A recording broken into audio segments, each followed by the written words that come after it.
I know this is going to be really hard in this setting, but try to see me beyond just a congresswoman, but also as a mother that is raising two Muslim boys in this pretty dark time in our world, as I ask you these questions as well.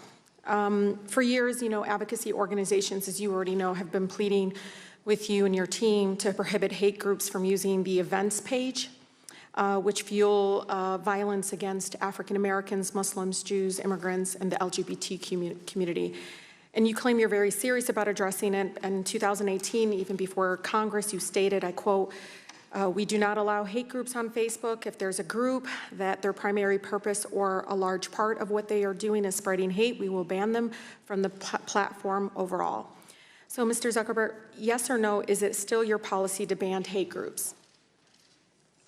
My understanding is yes. Okay.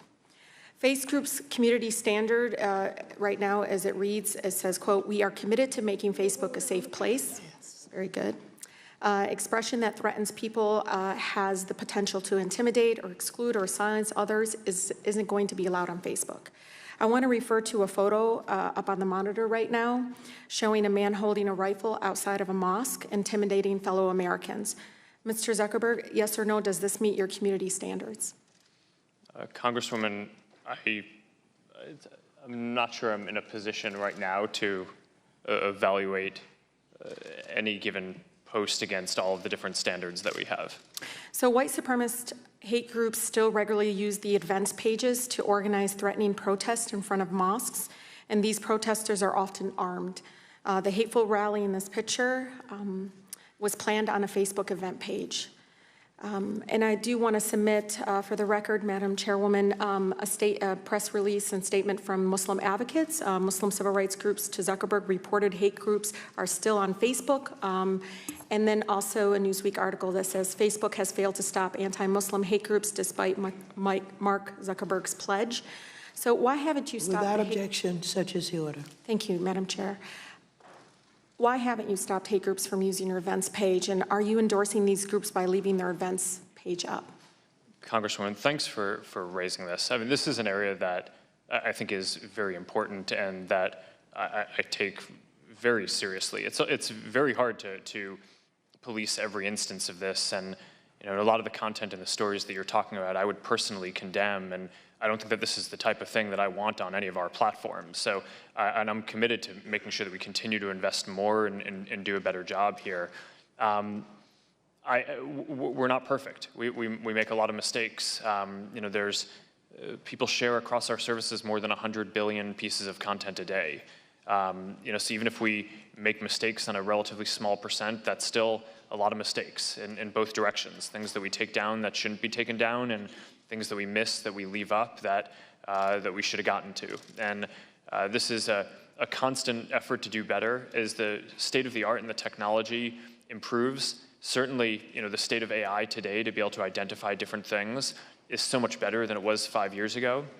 But this is really hard stuff. I mean, even if you assume, for example, that the photo that you're saying would have been against the policies, even within that, we have nuances in the policies, like you might be allowed to share it if you're condemning it, right? Which of course seems like important.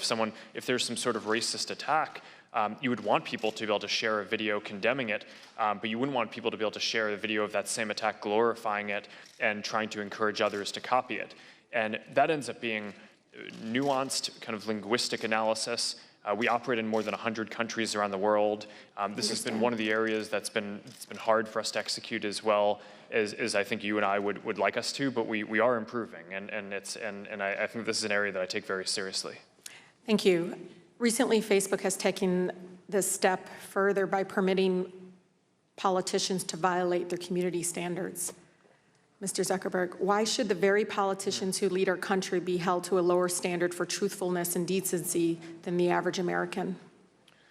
Congresswoman, this isn't about helping the politicians. This is about making sure that people can see for themselves what Mr. politicians Zuckerberg, are saying. It is hate speech.